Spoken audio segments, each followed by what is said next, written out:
A Sagrada Família, Karl Marx e Friedrich Engels, editorial Bom Tempo, edição 2011. A correspondência da crítica crítica, capítulo 7,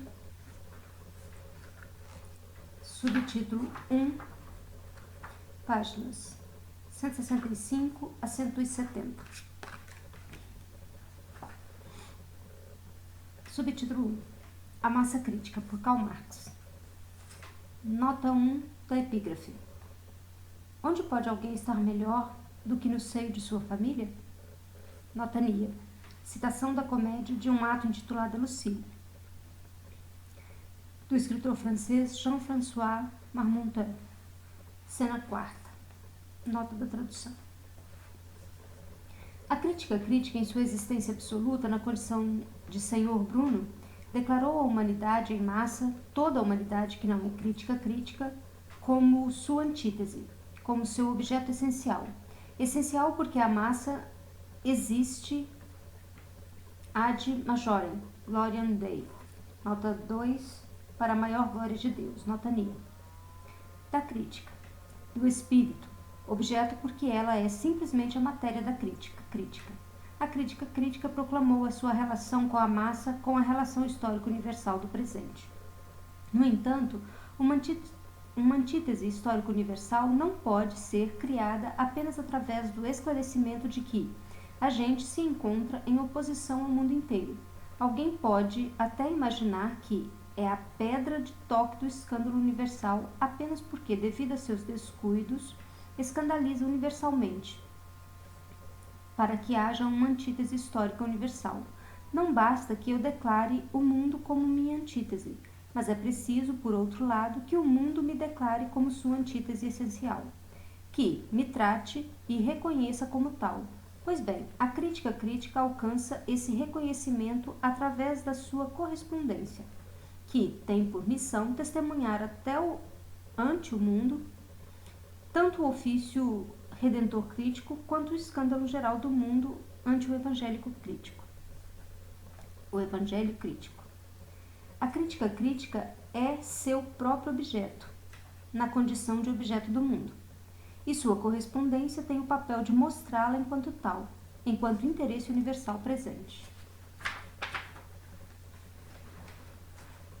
A crítica crítica considera-se a si mesma como sujeito absoluto. O sujeito absoluto necessita de culto. O culto real requer terceiros, indivíduos crentes. A Sagrada Família, de Charlottenburgo, nota 3, bairro de Berlim, onde habitavam os irmãos Bauer, nota da tradução, recebe, portanto, o culto tributado a ele por seus correspondentes. Os correspondentes lhe dizem o que ela é e o que seu adversário, a massa, não é.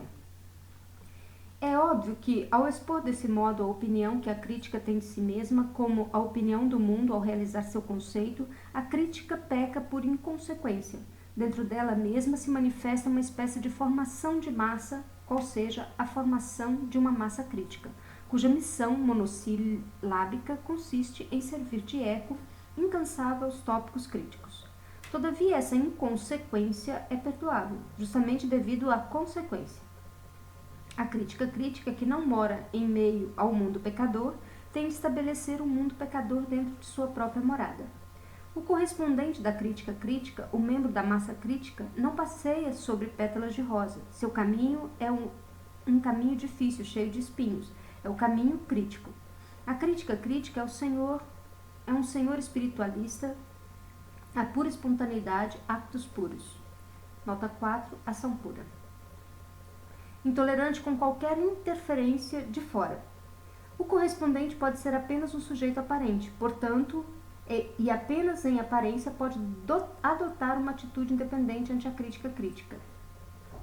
Apenas em aparência pode comunicar-lhe algo novo ou pessoal. Na verdade, o correspondente é apenas sua própria obra mal feita, sua própria voz objetivada e autonomizada por um instante. Por isso, os correspondentes não deixam de assegurar constantemente que a própria crítica crítica sabe, reconhece, conhece, compreende, experimenta o que naquele mesmo instante lhe é comunicado em aparência. Assim, por exemplo, Zerleder faz uso das seguintes expressões: vós compreendeis? Sim, vós o sabeis. Vós o sabeis pela segunda e pela terceira vez. Vós já havereis de ter ouvido vezes bastantes para poder conhecê-lo vós mesmos. E Fleischmann, o correspondente de Breslau, diz, mas o que? Etc. Não é um enigma, nem para mim, como haveria de sê-lo para vós? Ou o correspondente de Zurique, Hesel, que assim se expressa: vós mesmo, por certo, havereis de experimentar. O correspondente crítico respeita de um modo tão zeloso a capacidade de compreensão absoluta da crítica crítica, que chega a lhe atribuir a capacidade de compreensão até mesmo ali, onde não há absolutamente nada a compreender. Por exemplo, Fleischmann. Cita: vós haveis de me compreender totalmente se eu vos disser que a gente mal pode sair de casa sem encontrar aqui e ali jovens sacerdotes católicos envoltos em seus hábitos, sobretudo negros e longos. Fim da citação. Sim, em seu temor, os correspondentes ouvem a crítica dizer, responder, exclamar, rir-se deles. É o que acontece, por exemplo, com Zerleder. Mas, vós dizeis, pois bem, agora escutai. Assim, Fleischmann, sim, claro, eu já escuto o que vós dizeis. Eu também apenas queria opinar. E assim, Hirzel, homem nobre, havereis de exclamar. E assim, Hirzel, homem nobre, havereis de exclamar. E por fim, um correspondente de Tübingen. Não vos rides de mim. Devido a isso, há ainda um outro tipo de procedimento característico dos correspondentes, qual seja o de limitarem a comunicar à crítica fatos a fim de que ela se encarregue de interpretá-los espiritualmente, a fornecer-lhes premissas, deixando que ela mesma tire as conclusões ou até a se deculparem por arruinarem coisas que eles já conhecem há muito tempo.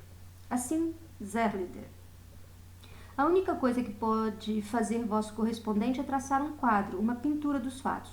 O espírito que anima essas coisas, por certo, não haverá de ser desconhecido justamente para vós. Ou ainda, pois bem, com isso vós podereis tirar vós mesmos a conclusão. Fim da citação. Assim, Herzl cita: o fato de que toda criatura brota do extremo de sua antítese, com essa sentença especulativa, não haverei de me pôr a vos importunar. Fim da citação. Ou também, conforme acontece em outras passagens, as experiências dos correspondentes são apenas a realização e a confirmação de profecias críticas.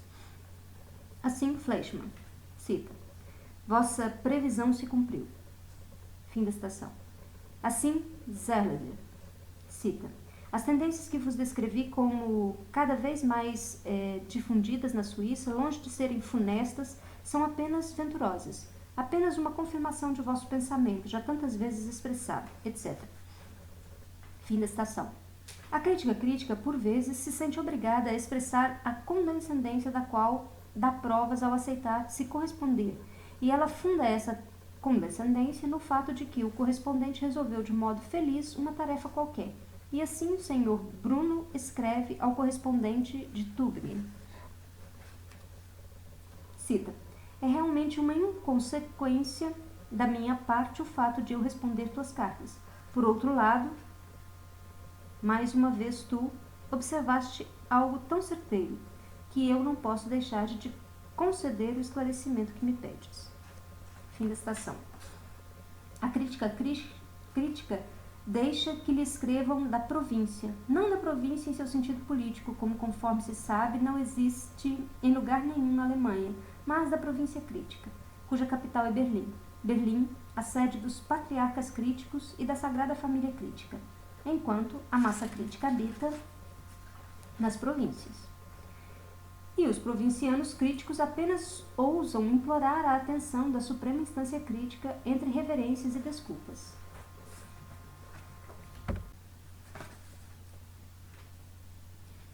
Assim, por exemplo, um anônimo escreve ao Sr. Edgar: que na condição de membro da Sagrada Família é também um senhor distinto. Cita: prezado senhor, que o fato de a juventude gostar de se unir nos esforços comuns, a diferença de idade existente entre nós dois se resume a apenas 2 anos. Vos sirva para desculpar essas linhas. Fim da citação. Esse coetâneo do Sr. Edgar caracteriza a si mesmo, diga-se de passagem, como a essência da novíssima filosofia. E, por acaso, não está em ordem o fato de que a crítica se corresponda com a essência da filosofia? E quando o coetâneo do Sr. Edgar assegura que já perdeu os dentes, não deve se ver nisso mais do que uma alusão à sua essência alegórica. Essa essência da novíssima filosofia aprendeu com Feuerbach colocar o momento da formação na convicção objetiva. Ela logo nos concede uma prova de sua formação e de sua convicção, ao assegurar ao Sr. Edgar que alcançou uma convicção totalitária de sua narrativa. Vivam os princípios firmes. Nota 5. O conto de Lebensfest, Grundsätze, Vivam os princípios firmes, de Edgar Bauer, foi publicado no livro Berliner Novellen, Novelas Berlinenses, editado por Alexander Weil e Edgar Bauer em Berlim, no ano de 1843. Desse e de vários outros detalhes pode-se ver que Marx jamais se metia no terreno da crítica sem conhecer a fundo e por todos os lados o objeto de sua crítica. Um dos pontos altos da Sagrada Família é, aliás, o fato de ele ser um dos exemplos mais bem acabados de como deve ser uma crítica que se almeja digna de nome. Fim da nota. Confessando-lhe abertamente ao mesmo tempo que a intenção do Sr. Edgar estava longe de ter ficado clara para ele, terminando por destruir no fim a segurança da convicção totalitária alcançada com a seguinte pergunta: ou será que vos entendi de modo totalmente errado? Depois dessa prova, haveremos de achar que está dentro da ordem do fato de a essência da novíssima filosofia se expressar da seguinte forma no que diz respeito à massa. Cita: nós temos de condescender pelo menos uma vez a investigar e desfazer o nó mágico que não permite ao entendimento humano vulgar a entrada na torrente ilimitada do pensamento. Fim da citação. Quem quiser alcançar uma noção completa a respeito daquilo que é a massa crítica não tem de fazer mais do que ler a correspondência do Sr. Hirzel de Zurique. Caderno 5. Esse infeliz memoriza com uma erudição verdadeiramente comovente e com uma memória primorosa todos os tópicos críticos. As frases feitas preferidas das batalhas encaminhadas pelo Sr. Bruno, das campanhas que ele planejou e conduziu, estão todas lá. Porém, o Sr. Hirzel cumpre o seu papel de membro da massa crítica com mais valor ao se exaltar a respeito da massa profana e sua relação com a crítica crítica. Ele fala da massa que pensa ter parte na história, da massa pura, da crítica pura, da pureza dessa antítese. Uma antítese tão pura como a história não conhece outra igual, da essência descontente, da completa vacuidade, desgosto, covardia ou crueldade, vacilação, ódio, amargor, da massa contra a crítica, da massa que apenas existe para fortalecer com sua resistência o caráter agudo e a vigilância da crítica. Ele fala da criação a partir do extremo da antítese, da grandiosidade da crítica em relação à raiva e outros sentimentos profanos do tipo. Tudo que o Sr. Hirzel fornece ao jornal literário limita-se a essa imensa riqueza de tópicos críticos.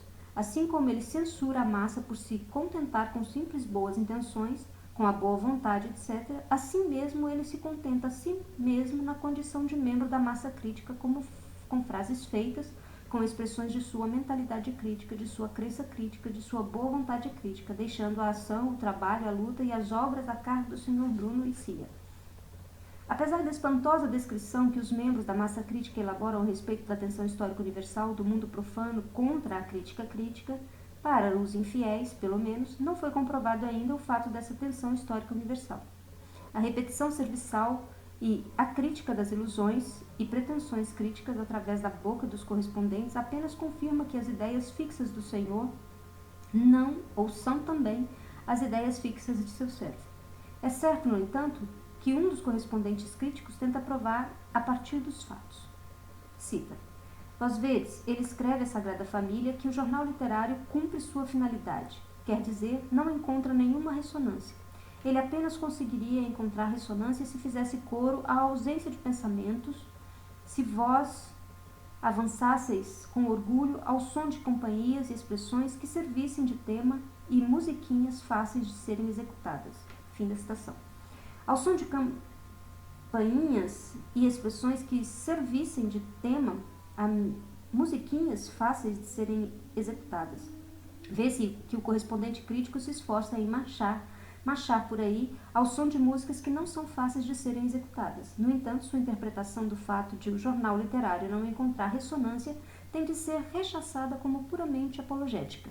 Poder-se-ia interpretar esse fato de maneira inversa e bem mais adequada, aliás, dizendo que a crítica se acha em consonância com a grande massa, ou seja, com a grande massa de escribas que não encontram ressonância alguma.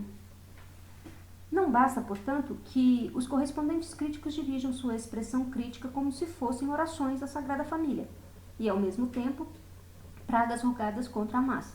Para provar a tensão real existente entre a massa e a crítica, fazem falta correspondentes a críticos, correspondentes da massa.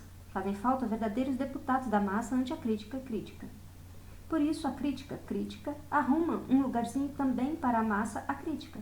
Permite que representantes imparciais da massa mantenham correspondência com ela e reconheçam como importante e como absoluta a antítese da massa com ela e que dessa antítese ressoe o grito de angústia que chama pela redenção.